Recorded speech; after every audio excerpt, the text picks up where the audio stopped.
¿Cómo saber la voluntad de Dios? Bueno, busquen la palabra de Dios, el libro de los Hechos, capítulo 9. ¿Qué haría usted si el Señor Jesucristo en forma corporal, física y literal se le apareciera y estuviera frente a frente a usted? Creo que lo primero que usted haría sería ponerse de rodillas y adorarle, ¿verdad? Ahora, suponga que Jesús le diga, ¿qué es lo que quisiera saber? ¿Qué le preguntaría usted al Señor Jesús? ¿Sabe qué es lo que yo le preguntaría? Señor, ¿qué quieres que haga? Ahora un episodio así sucedió literalmente. El Señor Jesús se le apareció a un hombre llamado Saulo, y Saulo hizo esa pregunta. Leamos Hechos, capítulo 9, versos 1 y 2. Saulo, respirando aún amenazas y muerte contra los discípulos del Señor, vino al sumo sacerdote y le pidió cartas para las sinagogas de Damasco, a fin de que si hallase algunos hombres o mujeres de este camino, los trajese presos a Jerusalén.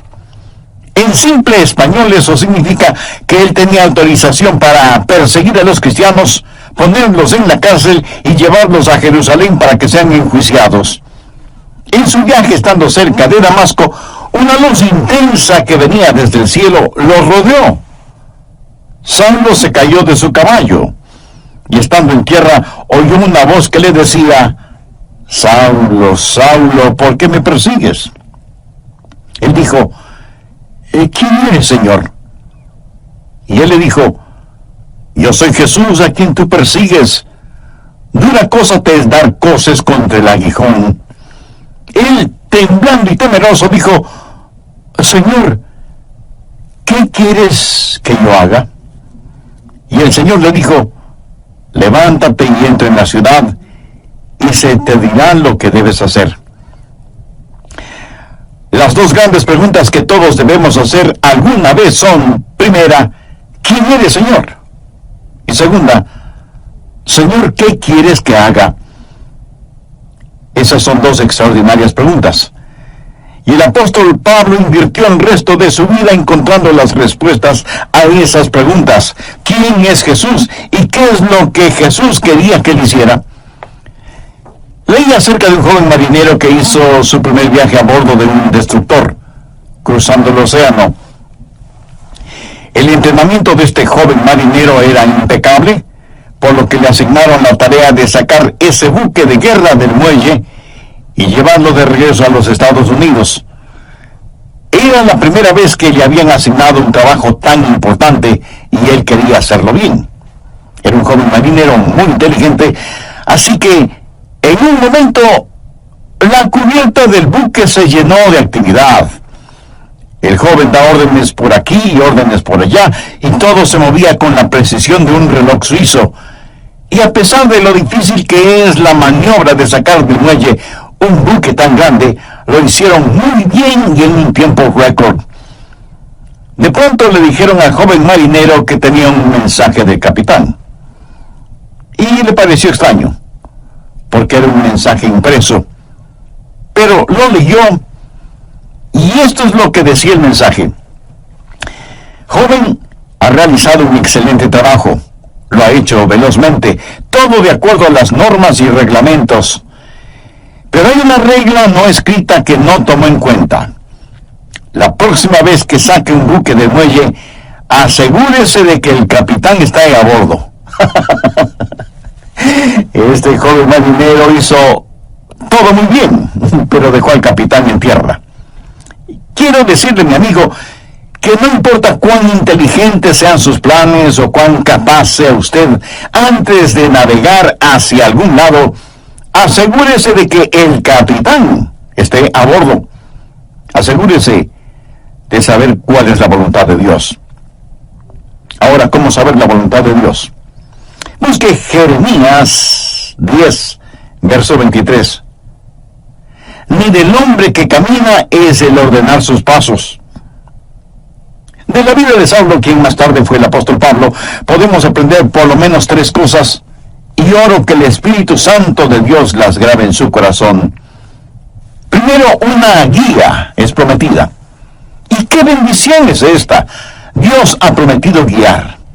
Mire Hechos 9, la parte final del verso 6. Y el Señor le dijo, levántate y entra en la ciudad, y se te dirá lo que debes hacer. No creo que Jesús pudo haberle dado una mejor promesa que esta. Y usted dirá, pastor, eso es lo que el Señor le dijo a Saulo, pero no me lo ha dicho a mí. Déjeme darle algunos versículos. Efesios 2:10.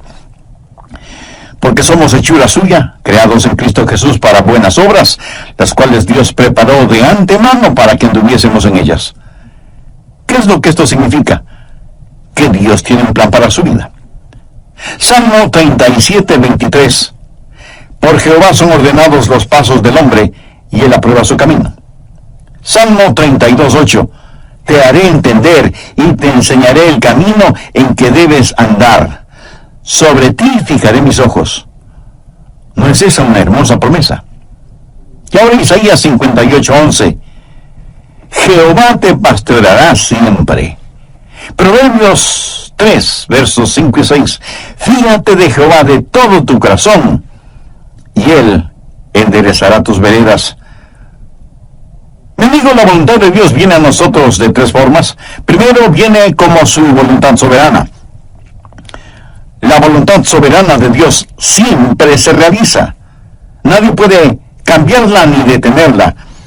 Dios es Dios y realiza lo que desea hacer, porque no hay nadie que pueda oponerse a su voluntad. La voluntad de Dios es misteriosa, es desconocida. Ni usted ni yo podemos conocerla. Solamente Dios la conoce. Deuteronomio 29:29 dice, las cosas secretas pertenecen a Jehová nuestro Dios, mas las reveladas son para nosotros y para nuestros hijos para siempre. Las cosas secretas pertenecen a Dios. Usted será una persona mucho más feliz si renuncia a ser Dios y deja que Dios sea Dios. Hay ciertas cosas que usted nunca entenderá, sino hasta cuando llegue al cielo, si es que es salvo. Y cuando esté allá, le aseguro que ya no tendrá interés en saberlas. Las cosas secretas pertenecen a Dios. Esa es la voluntad soberana de Dios. En segundo lugar está la voluntad moral de Dios. Hay ciertas cosas que Dios dice que son correctas y otras que son incorrectas. Por ejemplo, el robo, la fornicación, el asesinato, el orgullo, la mentira, son cosas incorrectas. En cambio, el amor, la justicia, la honestidad, la pureza, la bondad, el respeto, la consideración, son cosas correctas. Esta es la voluntad moral de Dios, y no va a cambiarla para mí, ni va a cambiarla para usted. Son normas fijas de lo bueno y lo malo, porque Dios así lo ha decretado. ¿Estamos de acuerdo? La voluntad moral de Dios la encontramos en la palabra de Dios, sin titubeos, sin tartamudeos, ni apologías, ni vacilaciones. Dios dice, esto es bueno o esto es malo. Es la voluntad moral de Dios y no la va a cambiar absolutamente por nadie. En tercer lugar, está la voluntad particular de Dios. Esto es, la voluntad especial de Dios para usted o para mí. Dios tuvo una voluntad especial para Saulo. Por ejemplo, mire en Hechos 9:15. El Señor le dijo, ve, porque instrumento escogido me es este para llevar mi nombre en presencia de los gentiles y de reyes y de los hijos de Israel. Porque yo le mostraré cuánto le es necesario padecer por mi nombre. Dios tuvo un plan muy especial para este hombre. Pablo sería un apóstol a los gentiles. Era un vaso escogido. Verá, eso es muy importante para mí. Dios lo escogió en forma muy particular para que sea un vaso especial. Y Dios tiene una voluntad especial para cada uno de nosotros. Por ejemplo, fue la voluntad soberana de Dios que un hombre llamado Adrian Rogers sea parte de los elegidos de Dios. Aleluya. Yo francamente no lo entiendo, pero me regocijo. Es la voluntad soberana de Dios. En forma soberana, Dios derramó su amor sobre mí y me salvó, y agradezco a Dios por eso. Y luego fue la voluntad moral de Dios que yo me casara con una cristiana. La Biblia dice que no debemos unirnos en yugo desigual con los incrédulos. Por lo tanto, sé que Dios tiene una voluntad moral para que, si me case con una creyente en el Señor Jesucristo. Y para mí, Dios tuvo una voluntad particular, y su nombre es Joyce. ¿Lo ve? La voluntad soberana de Dios trabajó en mi vida. La voluntad moral de Dios estuvo en mi esposa. Sabía que quería casarme con una muchacha cristiana. Y cuando iba a dejar a casa a Joyce después de haber estado en la iglesia o después de algún juego de fútbol en la universidad, al regresar a mi casa oraba: oh Dios, quisiera casarme con Joyce. Y creo con todo mi corazón que Dios contestó mi oración porque estaba dentro de su voluntad. Y Dios me dio esa maravillosa y especial mujer para que sea mi esposa. Dios tiene un plan para su vida. Dios tiene una voluntad particular para su vida. El por qué Dios está interesado en usted o en mí solo muestra la grandeza de su amor. Somos menos que una partícula de polvo en el océano de la existencia, y sin embargo, Dios nos conoce. Él sabe nuestras idas y venidas, sabe cuando nos sentamos y cuando nos ponemos de pie. Aún los cabellos de nuestra cabeza están contados. Y Dios no solo que nos ama, sino que también cuida de nosotros. Un niño comenzó a orar el Padre Nuestro y dijo: Padre nuestro que estás en los cielos. ¿Cómo es que sabes mi nombre? Se imagina, Él sabe nuestro nombre. De entre los billones de seres humanos que existen y que son preciosos para Él, Dios sabe el nombre de cada uno de sus hijos. La voluntad de Dios está prometida. Guía y liderazgo es su promesa. ¿La tiene usted? Dios ha prometido guiarle, pero sabe que hay 6 errores o mitos acerca de la voluntad de Dios. Espero y oro que podamos desterrarlos de nuestras mentes para siempre. Son mitos que necesitan ser destruidos. Primero, que Dios le dará un mapa para su vida. Y eso no es cierto. No lo hará. No se lo dio al apóstol Pablo entonces, y no se lo dará a usted ahora. La voluntad de Dios para usted no es un mapa, es una relación. Cuando Él guió al pueblo de Israel por el desierto, ¿cómo lo guió? ¿Le dio algún mapa? No. Pero les dio las columnas de fuego y nubes para que las siguieran y para que el pueblo se mantuviera relacionado con Él. A muchos nos gustaría tener un mapa y decir: vamos a ir a este lugar y luego iremos a este otro lugar y más tarde aquí y más tarde allá. Pero Dios es el que quiere hacer eso, y me alegro de que sea así, aún para mantener la parte romántica del asunto. De otra manera, todo carecería de emoción y hasta de sentido de reverencia y temor, si supiéramos lo que mañana tiene para nosotros. Y cuando estudiaba en la universidad, un día otro joven que se estaba preparando para ir al pastorado se sentó junto a mí y me dijo: Adrián, ¿sabes lo que hice la semana pasada? Le dije que no lo sabía. Y él prosiguió: estuve en Memphis, en Tennessee, y fui a ver al Dr. Lee. De paso, debo decir que el Dr. Lee fue con toda seguridad el más grande, cordial, santo y elocuente ministro que yo haya conocido. Así que ese joven y neófito teólogo, al decirme que estuvo para verse con el Dr. Lee, me dejó poco menos que asombrado. Y pensé: ¿cómo logró entrar? ¿Y cómo el Dr. Lee pudo perder el tiempo con un joven imberbe como él? Yo pensaba todo eso y al mismo tiempo me decía: ¿cómo me hubiera gustado a mí hacer lo mismo? Hubiera sido como decir: estuve en Washington y fui a ver un ratito al presidente de los Estados Unidos. Así que, picada mi curiosidad, le dije: a ver, cuéntame, ¿cómo lo lograste? Me dijo que llegó hasta la oficina de la secretaria y le preguntó si podía ver al Dr. Lee. Ella me dijo que sí, pero solo por unos pocos minutos. Él entró en la oficina del Dr. Lee, conversaron brevemente sobre varias cosas, y finalmente el Dr. Lee oró con y por el joven estudiante. Y eso fue muy interesante para mí. Y traté de imaginarme toda la escena. Los años pasaron, y en la voluntad de Dios llegué a ser el pastor de esa misma iglesia. Tuve la misma oficina que tuvo el Dr. Lee. Un día mi secretaria me llamó por el intercomunicador y me dijo: el Dr. Lee está aquí y quiere saber si puede conversar con usted unos minutos. Por supuesto, hágalo pasar inmediatamente. Y sin querer, vino a mi memoria el episodio de mi joven amigo universitario que años atrás, estando de paso por Memphis, fue recibido en forma cordial e inmediata por el Dr. Lee. La voluntad de Dios no es un mapa, es una relación personal. Segundo, quítese de la cabeza la idea de que Dios es una especie de aguafiestas espiritual. Que si usted hace la voluntad de Dios, ese es el final de su gozo, de su alegría. Hay mucha gente que no quiere saber la voluntad de Dios por temor de lo que podrían encontrar. Dicen: si le digo a Dios que quiero hacer su voluntad, ¿quién sabe a dónde me mandará? Muchos de ustedes seguramente son padres.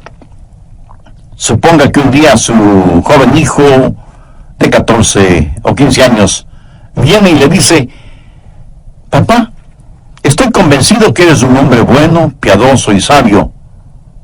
Quiero saber qué es lo que quieres que haga. Haré cualquier cosa que tú quieras que haga. ¿Qué haría usted? Creo que usted primero se quedaría como una estatua, con la boca abierta. No daría crédito a lo que está escuchando de boca de su hijo.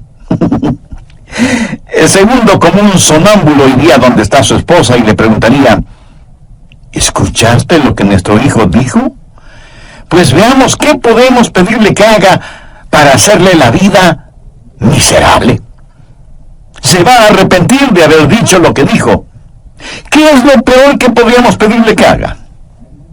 Amigo, no tenga temor de la voluntad de Dios. La voluntad de Dios es lo que usted quisiera para usted mismo, si tuviera el suficiente sentido común para desearla. Amigo, ¿entendió esa frase? La voluntad de Dios es lo que usted quisiera para usted mismo, si tuviera el sentido suficiente común para desearla. Busque usted diaria y diligentemente la voluntad de Dios para su vida. Si usted no conoce al Señor Jesucristo como su Salvador y Señor en forma personal, de ninguna manera buscará la voluntad de Dios. ¿No quisiera este mismo momento buscar a Dios y conocer su voluntad? Lo invito a que diga la siguiente sencilla oración conmigo. Querido Dios, reconozco que por estar viviendo de acuerdo a mi voluntad, he vivido en pecado y en rebelión contra ti. Intelectualmente sé que Cristo murió por mis pecados para perdonarme y salvarme. Pero ahora, convencidamente, acepto a Cristo como mi Salvador y mi Señor. Señor Jesús, ven a morar en mi corazón. Tome el control total de mi vida. Hazme la clase de persona que tú quieres que sea. Y ayúdame a nunca avergonzarme de ti, independientemente de las circunstancias o de las consecuencias. El Dr. Adrian Rogers, en la voz del pastor Lenín de Llanón. Al respecto, en el programa anterior vimos que primero Dios no le dará un mapa para su vida. Él nos ha dado su palabra. Segundo, no crea a quienes le dicen que Dios es un aguafiestas espiritual. Tercero, deje de pensar que Dios habla solo a cierta categoría de personas, o que Dios revela su voluntad solo a pastores o misioneros, o a la gente que trabaja en la iglesia o cosas por el estilo. Pero que Dios no tiene una voluntad para personas comunes y corrientes. Dios tiene una voluntad para cada vida. Así que deje de pensar que la voluntad de Dios es solo para determinadas personas. Cuarto, cuando Dios le muestra su voluntad para su vida, pudiera ser que tenga o no alguna dramática experiencia, como la del apóstol Pablo en el camino a Damasco. ¿Recuerda cuando Dios le habló a Elías en la montaña y soplaba el viento? Dios no estuvo en el viento, ni en el fuego, ni en el terremoto. Y leemos en Primera de Reyes capítulo 19, el verso 12, y tras el fuego, un silbo apacible y delicado. Ahora algunas veces Dios habla en los terremotos o en el fuego. El apóstol Pablo tuvo una especie de terremoto espiritual en su camino a Damasco. Pero usted deje que Dios sea Dios en su vida. Dios habla apaciblemente a algunas personas y a otras Dios tiene que llamarles fuertemente la atención. Quinto, otro mito que debemos sacarlo del corazón y mente es el creer que Dios muestra su voluntad solo a gente joven, pero no a gente mayor. Siempre les estamos diciendo a los jóvenes que deben buscar la voluntad de Dios para sus vidas. Escuche, quiero decirle que usted, sea que tenga 9 años de edad o 90 años de edad, usted debe buscar la voluntad de Dios para su vida. Si Dios ya hubiera terminado con usted, Él ya le hubiera llevado al cielo. Dios tiene un plan para su vida. Sexto, el último mito que necesitamos destruir es el que dice que de alguna manera Dios oculta o esconde su voluntad de nosotros.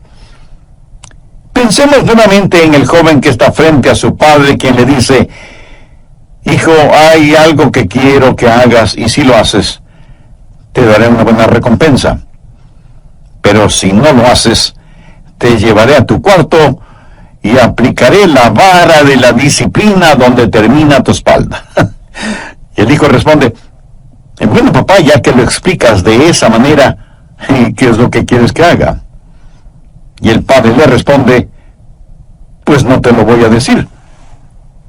Tú debes descubrirlo. Pregunto, ¿qué clase de padre haría una cosa así? Dios no esconde su voluntad de nosotros. Todos los versículos que hemos visto dicen que Dios quiere revelar su voluntad, que Dios quiere mostrarnos su voluntad. La voluntad de Dios no es una especie de tesoro de piratas, escondido quién sabe dónde. Segundo, la guía es provisional. Hay ciertas provisiones que están en juego antes de que usted conozca la guía de Dios. Por ejemplo, en primer lugar, debe haber disponibilidad. Miremos nuevamente Hechos 9:6.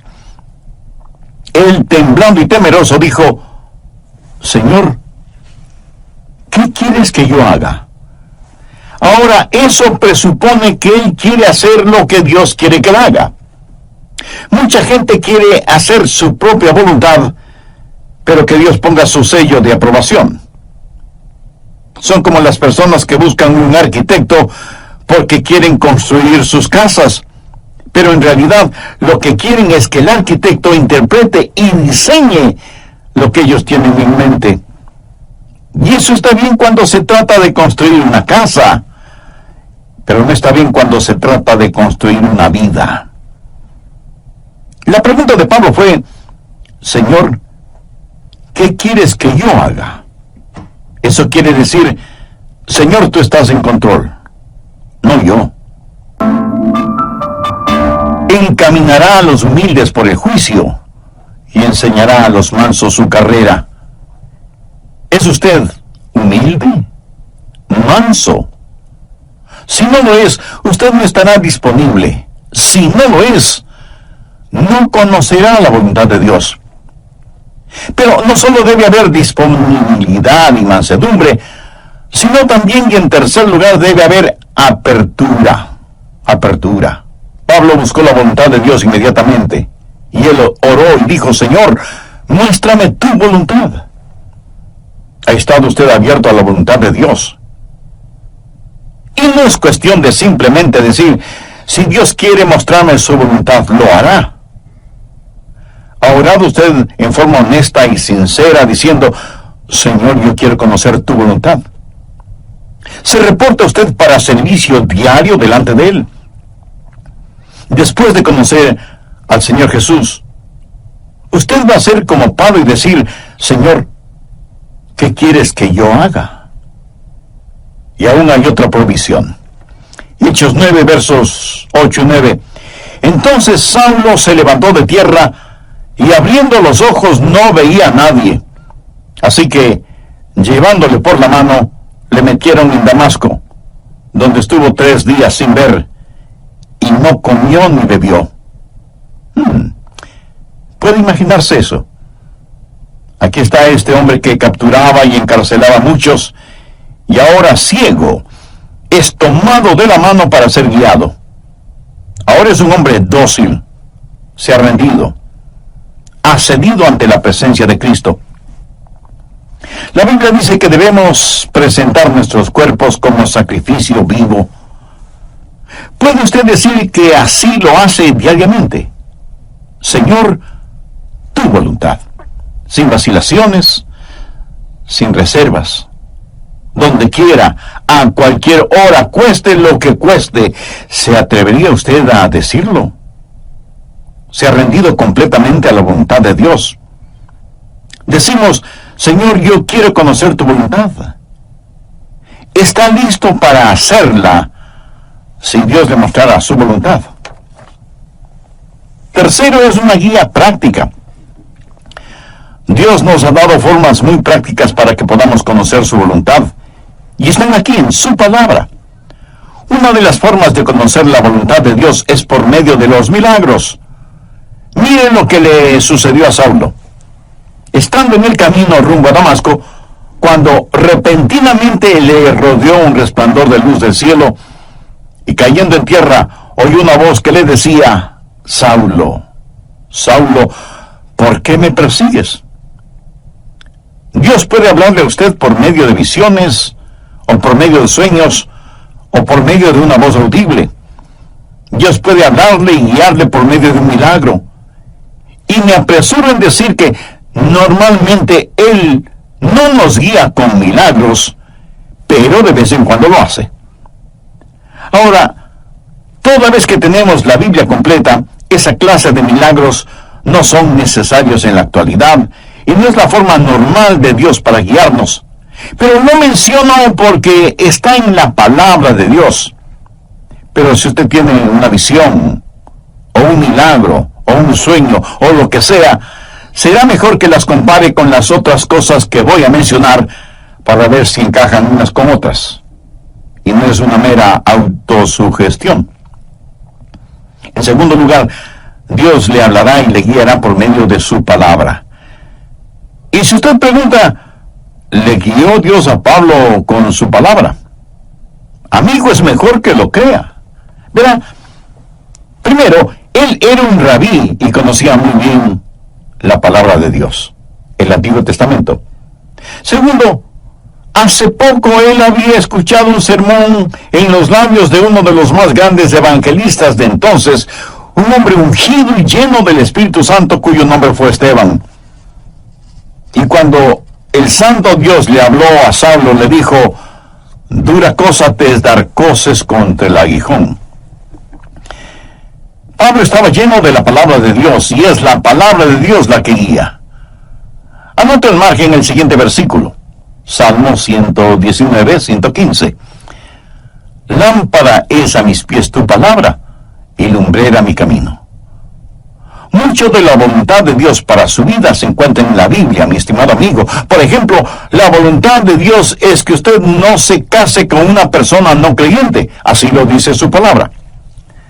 Si usted está saliendo seriamente con una persona que no es salva, entonces, ¿por qué lo hace si sabe que no puede casarse con esa persona?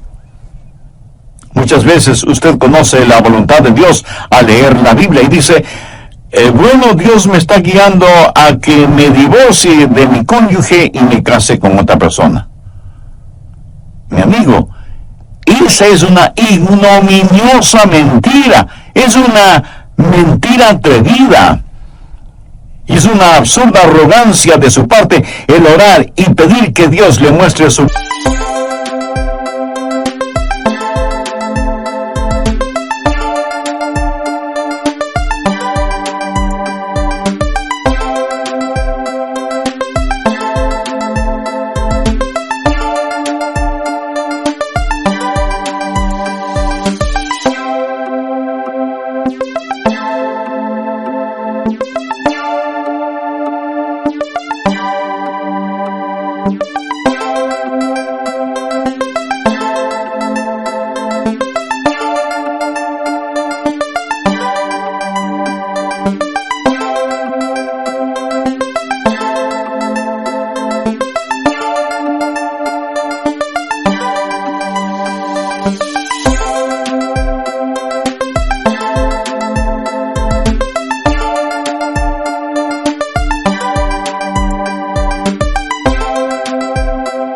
voluntad cuando ya se la ha mostrado con su palabra? ¿O se considera usted una persona súper especial a la cual Dios le concederá algo que está en contra de lo que él mismo ha establecido en su palabra? Piénselo. En tercer lugar, Dios le guiará por medio de su gente, los hijos de Dios. Veamos Hechos 9, los versos del 10 al 13. Había entonces en Damasco un discípulo llamado Ananías, a quien el Señor dijo en visión: Ananías. Y él respondió: heme aquí, Señor. Y el Señor le dijo: levántate, y ve a la calle que se llama Derecha, y busca en casa de Judas a uno llamado Saulo, de Tarso, porque he aquí él ora.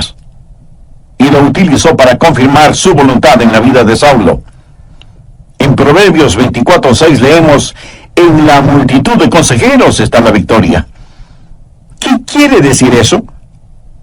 Que cuando Dios le habla a usted acerca de algo, muchas veces Dios lo confirmará por medio de alguien más. Mateo 18:16 dice: toma aún contigo a uno o dos, para que en boca de 2 o 3 testigos conste toda palabra. No sea ni orgulloso ni arrogante pensando que usted no necesita el consejo de otras personas. Otra manera en que Dios confirma su voluntad para usted es por medio del Espíritu Santo. Hechos 9:17 dice: fue entonces Ananías y entró en la casa, y poniendo sobre él las manos dijo: hermano Saulo, el Señor Jesús, que se te apareció en el camino por donde venías, me ha enviado para que recibas la vista y seas lleno del Espíritu Santo. Y desde ese momento el Espíritu de Dios estuvo guiando a Saulo, quien más tarde escribió a los romanos: porque todos los que son guiados por el Espíritu de Dios, estos son hijos de Dios. Y en Gálatas 5:18 Pablo dice: pero si sois guiados por el Espíritu, no estáis bajo la ley. El Espíritu de Dios le guiará. Déjeme decirle cómo el Espíritu Santo le guiará. Si alguna vez ve a alguna persona con convulsiones, seguramente está controlada por el diablo. Dios no grita y Dios no empuja. Dios susurra y guía. Él guía a sus ovejas. No las está llevando al matadero, las lleva a pastos verdes. Y es mejor que usted sea sensible para escuchar al Espíritu Santo y reconocer la voz de Dios. Finalmente, usted puede conocer la voluntad de Dios por la sabiduría de Dios. Él le guiará con absoluta sabiduría. Note lo que dice Hechos 9:20 al referirse a Saulo. Enseguida predicaba Cristo en las sinagogas, diciendo que este era el Hijo de Dios. Este hombre, Saulo, comenzó a predicar de inmediato. Y todos los que le oían estaban atónitos y decían: ¿no es este el que asolaba en Jerusalén a los que invocaban este nombre? Y a eso vino acá, para llevarlos presos ante los principales sacerdotes. Pero Saulo mucho más se esforzaba y confundía a los judíos que moraban en Damasco, demostrando que Jesús era el Cristo. Ahora, ¿de dónde tuvo esa sabiduría? Dios le dio sabiduría sobrenatural. Santiago 1:5 dice, y si alguno de vosotros tiene falta de sabiduría, pídala a Dios, el cual da a todos abundantemente y sin reproche, y les será dada. ¿Sabe lo que es la sabiduría? Sabiduría es ver la vida desde el punto de vista de Dios. Cuando usted ora y tiene el Espíritu de Dios y la palabra de Dios en usted, empieza a tener sabiduría. El conocimiento viene cuando observamos las cosas a nuestro alrededor. La sabiduría viene cuando miramos hacia arriba, a Dios. La sabiduría tampoco es tener unas lagrimitas en las pestañas y un calorcito en el corazón. Sabiduría es tener una mente fija en Dios, llena de la palabra de Dios y guiada por el Espíritu Santo de Dios. ¿Qué es lo que dice Santiago? Que si pedimos a Dios que nos dé sabiduría, Él nos la dará y seremos guiados por la providencia de Dios. En el capítulo 9 de los Hechos, encontramos que ciertas personas decidieron que Saulo era una verdadera molestia y que debían destruirlo. Pero el complot llegó a oídos de Saulo y los discípulos le ayudaron a escapar, bajándole por el muro en una canasta. ¿Se acuerda de ese relato? Pero, ¿cómo supo él que querían matarle? Bien, en la providencia de Dios, esas acechanzas llegaron al conocimiento de Saulo y pudo escapar. La providencia de Dios. Dios abre puertas y Dios cierra puertas. Y lo que usted podría considerar casualidad es el plan de Dios y la forma en que Dios nos guía en este mundo. Y muchas veces no lo vemos como la providencia de Dios, sino hasta muchos años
después. Amigo, no tenga temor de la voluntad de Dios. La voluntad de Dios no lo llevará donde el poder de Dios no pueda sustentarlo. Y la voluntad de Dios es absolutamente lo mejor para usted, para su cónyuge, para sus hijos. Ahora escúcheme muy atentamente. La forma de conocer la voluntad de Dios para el resto de su vida es hacer la voluntad de Dios ahora. Es muy difícil el pilotear un barco que no se mueve. Verá, la forma de entender la parte de la Biblia que no entiende es obedeciendo lo que sí entiende. La manera de saber acerca del futuro es obedeciendo a Dios ahora en el presente. Y si usted tiene interés en poseer la voluntad de Dios para su vida, le diré lo que el apóstol Pablo dijo hace ya tantos siglos. Señor, ¿quién eres? Señor, ¿qué quieres que yo haga? ¿Quién es el Señor? Es el Hijo de Dios que murió por sus pecados y quiere que usted lo reciba ahora mismo en su corazón como su Salvador y su Señor. Y le prometo, basado en la autoridad de la palabra de Dios, que si usted entrega a Jesús su corazón, Él le perdonará sus pecados, Él entrará a morar en su vida por medio del Espíritu Santo, y cuando Él le llame